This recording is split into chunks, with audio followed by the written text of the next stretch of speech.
TBS FM 현재 상황 문제 파악 맥락에 집중 묵직한 질문 흔들리지 않는 중심의 축 최일구 몸쪽 꽉 찬 돌직구 쇼미더뉴스 세상을 바라봐 어제의 뉴스가 오늘의 변화 쇼미더뉴스 진실을 찾아봐 오늘의 뉴스가 내일의 역사 쇼미더뉴스 꼭 알아야 하는 뉴스만 골라서 전해드립니다. 쇼미더 뉴스 채널 분들입니다. 봉보로 봉봉 봉봉봉. 이분은 지치지 않습니다. 최진봉 성공회대 예, 교수입니다. 안녕하십니까 최진봉입니다. 뚱크벨 인사이트K 배종찬 소장입니다. 벨벨벨벨벨벨. 이근식 청취자가 배 소장님 오늘은 차가 안 밀렸나 봐요.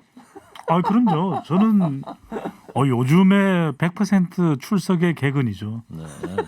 아 지각 안 했다 이런 얘기예요. 그 지각이 웬 말입니까? 어느 나라 말입니까?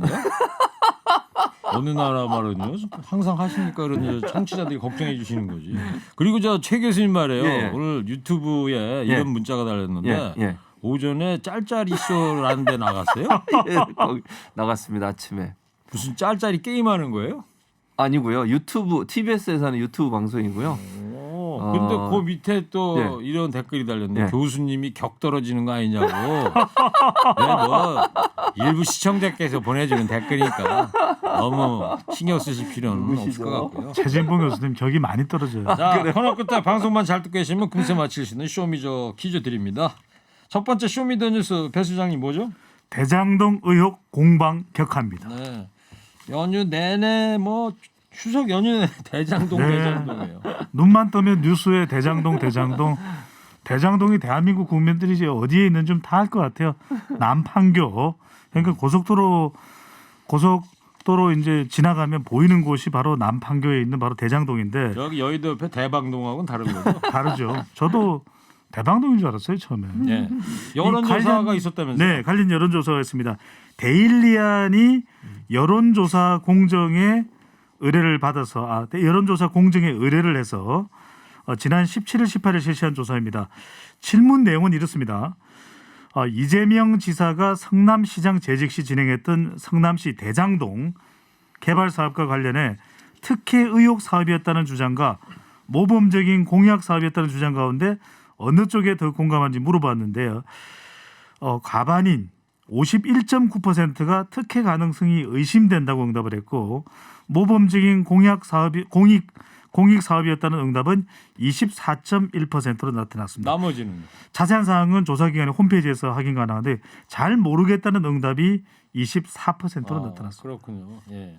그런데 이 조사 관련해서 좀 부연 설명을 하자면 물론 그만큼 대장동 개발에 대한 국민들의 의혹 인식이 높다는 것도 확인할 수 있겠지만 과연 이 응답한 응답자들이 이 내용을 그렇게 객관적으로 잘 알고 있을까요? 그 부분도 사실은 의문이거든요. 네. 그러니까 사실은 대장동 개발 의혹에 대해서 관련 사업의 진행 과정과 계약의 구체적인 상황 그리고 보도 내용까지 꼼꼼하게 알고 있는지 인지 여부를 사실은 물어보는 것이 맞는 거죠. 맞습니다. 예. 사실 기사를 읽어봐도 어떤 대목은 잘 이해 안 되는 부분도 많고 예를 들어서 이 토지 사업을 했던 분들이라면은 네. 기사 내용이 금방금방 이해가 되죠. 되겠지만 그러니까요. 뭐 그렇지 않은 경우에는 잘 이해하기 힘든데 가령 우리가 한미 FTA 그럴 때 한미 자유무역 협정이거든요. 그런데 무역 협정의 내용도 모르는 국민들에게 찬성 반대 말이 안 되는 거죠. 그렇습니다. 그러니까 인지하고 있는지 여부부터 물어봤는데 2006년에 한미 FTA 관련 아는지 여부를 물어봤더니 89.6%가 모른다는 거예요. 맞아요. 자 그리고 그때 이재명 후보 같은 경우에는 자신 성남 시절의 최대 이제 업적이라 그러는데 네. 여론은 좋게는 안 나오네요. 그러니까요. 이게 지금 20대, 30대에서 특히 이제 30대에서 특혜 의혹이 의심된다가 62.9%니까 MZ 세대에 상당히 또 영향을 준다고 볼 수가 있고요. 경기도가 약간 라이벌 의식이 있는 라이벌 인식이 있는 지역이 서울인데 서울에서 지역적으로는 특혜 가능성이 의심된다가 56.8%로 가장 높아서 호남 순회 경선도 중요한데 경선 후반부에 있는 수도권 경선에서도 영향을 미칠 수도 있지 않을까 이런 전망도 가능해 보입니다. 최진봉 교수님. 예. 그리고 오늘 조선일보에서 이런 기사가 났던데 예. 화천대유라는 회사 계좌에서 현금 수십억이 인출됐다. 예. 그렇게 보도가 나왔어요. 조선일보 보도고요. 조선일보 보도를 보면 이렇게 돼 있어요. 화천대유 지분 100%를 가진 경제지 기자 출신 김만배 씨와 이성문 대표, 현 대표죠. 이성문 대표는 그동안 화천대유 회사 자금을 빈번하게 대여받았다. 그러니까 무슨 말이냐면 김만배 씨하고 이성문 씨가 돈을 빌렸다 갚았다 빌렸다 갚았다를 했다는 겁니다. 지금 회사 현재 돈을. 회사 돈을 그러니까 회사로부터 돈을 빌렸다가 또 갚고 빌렸다 갚고 이런 일을 했다는 것이고요. 그게 이제 언론의 주요 내용입니다. 현재 여기 기사에 보면 김 씨 같은 경우 김만배 씨 같은 경우는 지난해까지 화천대유 473억 원을 빌렸으나 아직 갚지 않은 것으로 나타났다고 보도를 하고 있고 이 대표는 2019년에 26억 8천만 원 회사에서 빌렸다가 갚았고 또 다른 경영진이 12억을 다시 빌렸다가 갚았고 뭐 이런 얘기예요. 그러니까 회사 돈을 회사 대표와 실소유주가 빌렸다 갚았다 이걸 했다고 하는 것이 기사 내용이고요. 네. 이 내용이 뭐 특별히 그러니까 이거는 이렇게 조사를 해보면 될 것 같아요. 이게 뭐 이 돈을 빌려가지고 불법한데 썼냐 안 썼냐 이걸 봐야 되는 거지 빌렸다 갚았다 이건 별 문제가 저는 아니라고 보고요. 하여튼 빨리 좀 경찰이 수사를 해서 검찰이든 그러니까요. 국민들 좀 시원하게 맞아요. 의문점을 좀 풀어줘야 되는데. 그러니까요. 이재명 후보는 어떻게 대응하고 있어요? 이재명 후보는 뭐 이익관과는 관계 없습니다. 화천대유 문제와 관계는 없고요. 그다음 뭐가 문제가 되냐면 지금 현재 이재명 후보가 마치 화천대유 사건과 연관이 있는 것처럼 여러 가지 보도가 나오고 있고 야당이 비판을 하고 있지 않습니까? 의혹을 제기하면서 거기에 대해서 특히 이제 언론에 대해서 비판을 했습니다. 물론 야당에 대해서도 비판을 했어요. 그러니까 의혹을 사실이 아닌 내용을 의혹을 제기하는 것은 문제가 있다고 문제를 제기했고 언론에 대해서는 특히 이 뭐 언론사를 지칭을 했는데 어쨌든 악의적 왜곡으로 선거에 개입한 언론의 중범죄 반드시 책임을 물어야 한다고 주장을 했고요. 그리고 이제 조선일보와 계열사들이 체계적이고 의도적인 허위 조작 보도, 민주주의를 지키려고 국민과 헌법이 부여한 특권을 악용해서 헌법과 민주주의를 파괴하는 중대한 범죄라고 얘기를 하고 있고요. 특정 후보를 불리하게 하려는 이재명 후보를 얘기하는 거죠. 가짜 뉴스, 허위 사실 공표, 그다음에 후보자 비방, 선거 방해, 명예훼손은 물론 헌정 질서 파괴 행위라고 주장을 하면서 강력하게 비판을 하고 있습니다. 그렇군요. 그리고 말이죠. 특검은 지금 물리적으로 좀 어려운 상황인 것 같은데 오늘 박범계 장관이 한마디를 했어요. 네, 한마디를 했어요. 박범계 장관이 뭐라고 얘기했냐면 이 대장동 특혜 의혹 신속하게 규명해야 된다. 그러니까 수사를 왜냐하면 이게 지금 고발이 들어가 있는 상태예요.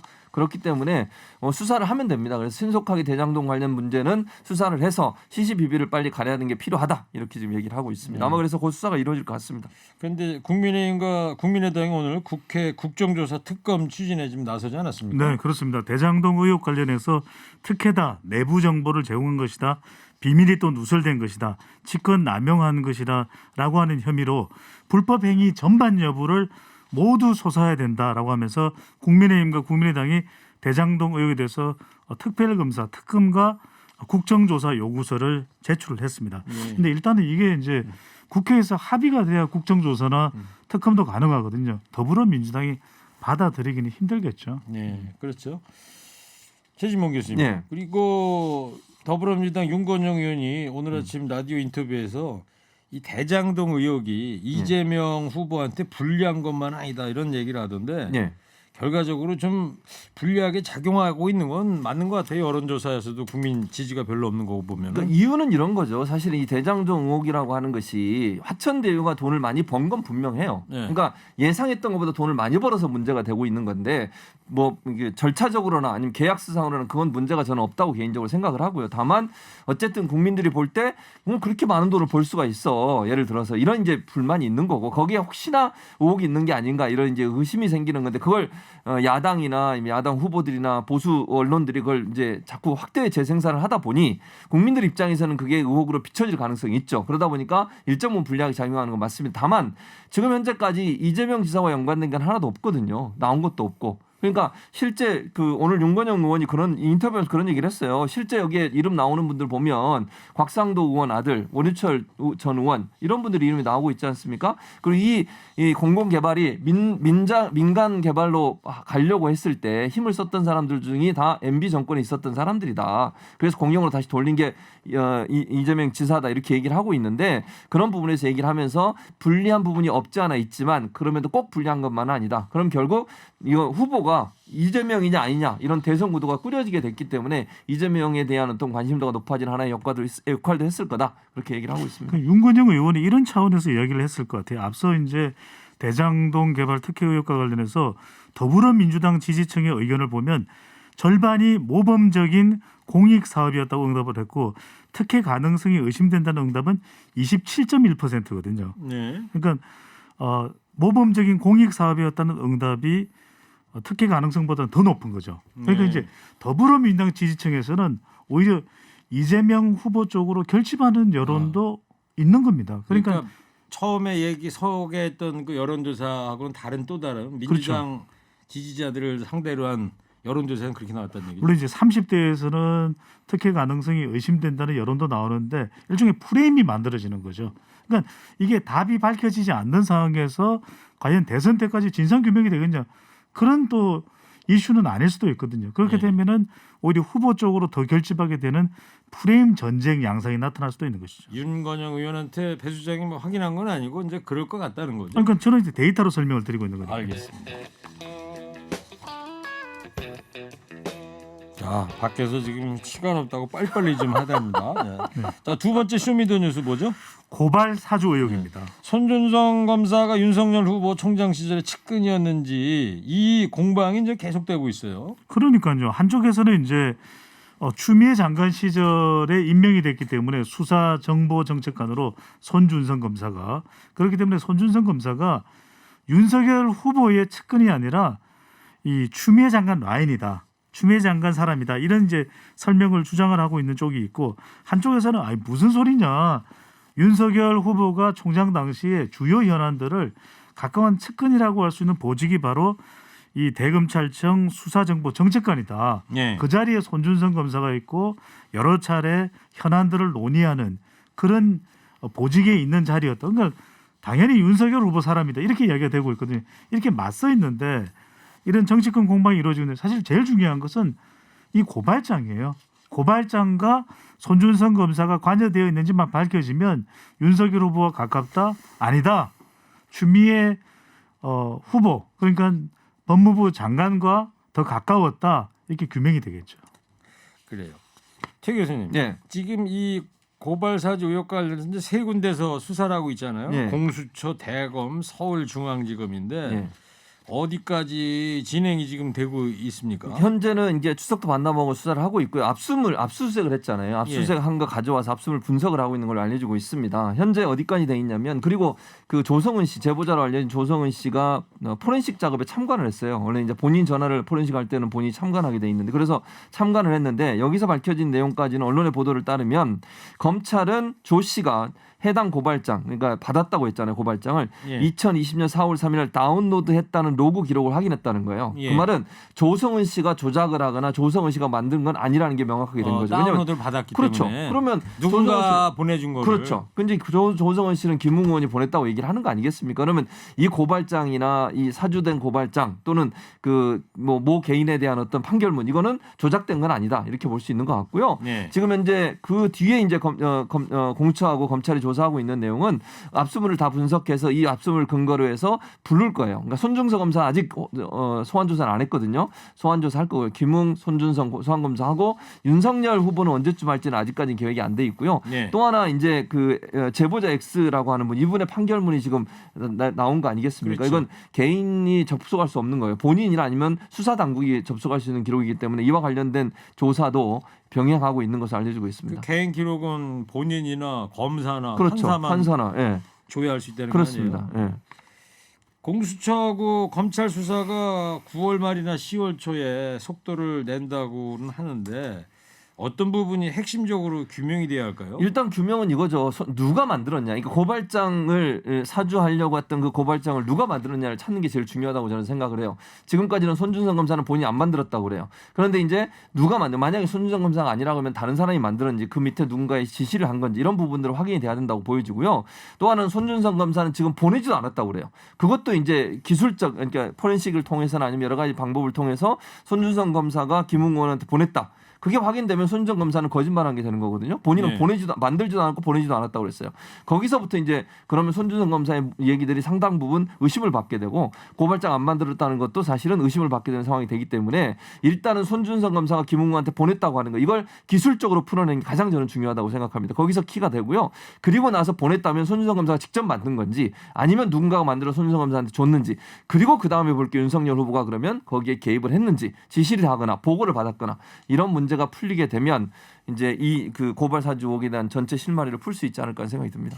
자, 이 고발 사주 의혹 관련해서 윤석열 후보 지지율에 어떤 변화가 좀 감지가 되나요? 지지율이 영향을 받았죠. 지지율에 일정 부분 타격을 받고 있기 때문에 홍준표 후보가 치고 올라가는 것이고 그런데 하나씩 흥미로운 것은 윤석열 후보도 고발 사주 의혹이 완전하게 규명되어 있지 않거든요. 그래서 지지율이 또 훅 빠지지도 않는 겁니다.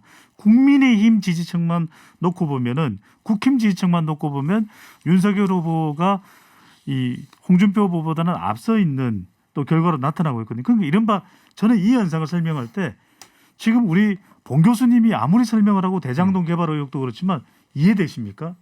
그래서 저는 이게 지금 프레임으로 가고 있다. 그러니까 유복시한 현안은 프레임으로 가는 겁니다. 선거 때. 유력성, 그다음에 복잡성. 복잡해. 이해가 안 돼요. 다. 우리가 다 부동산 중개사나 우리가 문서 감정 평가사가 될 수가 없잖아요. 마지막 시간성. 지금 대선 만 6개월도 안 남았는데 이게 다 밝혀진다? 밝혀지기 어려워요. 네. 근데 저는 좀 이해가 안 되는 만든 거예요? 지금 유복 뭐 유복 씨가 지금 장안의 화제가 되고 있어요.